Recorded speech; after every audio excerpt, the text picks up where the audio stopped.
జంగారెడ్డిగూడ మండలం వేగవరం గ్రామంలో TDP Janasena party ఉమ్మడి అభ్యర్థి సొంగ రోషన్ కుమార్ పర్యటించారు. ఆయనకు గ్రామస్తులు ఘన స్వాగతం పలికారు. మండల పార్టీ అధ్యక్ష కార్యదర్శులు సాయిల సత్యనారాయణ, కుక్కల మాధవరావు, గ్రామ కమిటీ అధ్యక్షులు ఆలపాటి రామకృష్ణ తదితరులు పాల్గొన్నారు. దారి పొడవునా ఎదురొచ్చిన గ్రామస్తులను, కూలీలను తనదైన శైలిలో పలకరించుకుంటూ సొంగ రోషన్ కుమార్ ముందుకు సాగుతున్నారు. 2024 ఎన్నికల్లో గెలిపే లక్ష్యంగా పనిచేయాలని కార్యకర్తలకు ఆయన సూచించారు.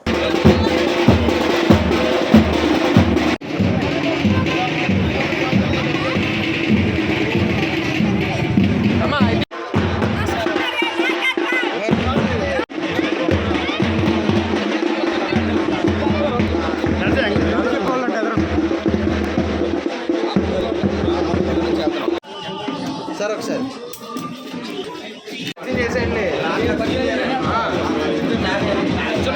అందరికీ నమస్కారం. ఈ రోజున జంగారెడ్డిగూడెం టౌన్ లో పార్టీ ఆఫీస్ కి నేను రావడం జరిగింది. రావడానికి ముఖ్య కారణం ఏంటంటే సూపర్ 6 శంకరాగం పథకాలని ప్రజల్లోకి మరింతగా తీసుకువెళ్లి తెలుగుదేశం ప్రభుత్వం వచ్చిన తర్వాత నారా చంద్రబాబు నాయుడు గారి నాయకత్వంలో ప్రజలకు ఇచ్చే పథకాలని వివరించి ఇంటింటికి వెళ్లి ప్రచారం చేయడానికి ఇక్కడ అందరినీ కూడా మోటివేట్ చేయడానికి వచ్చాము. ఆ క్రమంలో క్లస్టర్ ఇన్ఛార్జెస్ తో మాట్లాడడం జరుగుతుంది. అలాగే నాయకులతో కలిసి కార్యాచరణ ఎలా ఉండాలనేది దాని మీద మాట్లాడి మరి ఇంటింటికి తిరిగి పథకాల విషయంలో క్లియర్ గా ఎక్స్ప్లెయిన్ చేసి మరి వైసీపీ ప్రభుత్వంలో పథకాలు అని చెప్పి మరి మోసం చేస్తున్న విధానం కూడా ఎండగడుతూ ప్రజల్లోకి వెళ్లాలని చెప్పి ఈ ముఖ్య ఉద్దేశం ఈ రోజు జంగారెడ్డిగూడెం పార్టీ ఆఫీస్ లో కలవడం. మరి నాయకులు వచ్చారు, అలాగే కార్యకర్తలు వచ్చారు, క్లస్టర్ ఇన్ఛార్జెస్ కూడా వచ్చారు. వారితో మాట్లాడుతున్నాను, వారి ఇన్పుట్స్ కూడా తీసుకుంటున్నాను.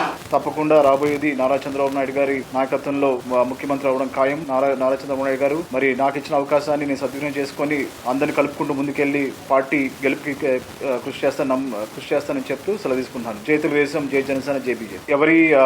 ఇది డెమోక్రసీ, ప్రజాస్వామ్యంలో ఎవరైనా కూడా ఏదైనా మాట్లాడొచ్చు, ఏ పార్టీని వెళ్ళొచ్చు. వారు వస్తానంటే తప్పకుండా మేము స్వాగతిస్తాం. మరి పార్టీ పెద్దలు కూడా ఆ విషయంలో మాట్లాడతారు. బట్ ఏదన్నా కూడా అన్కండిషనల్ గా మేము స్వాగతించడానికి రెడీగా ఉన్నాం.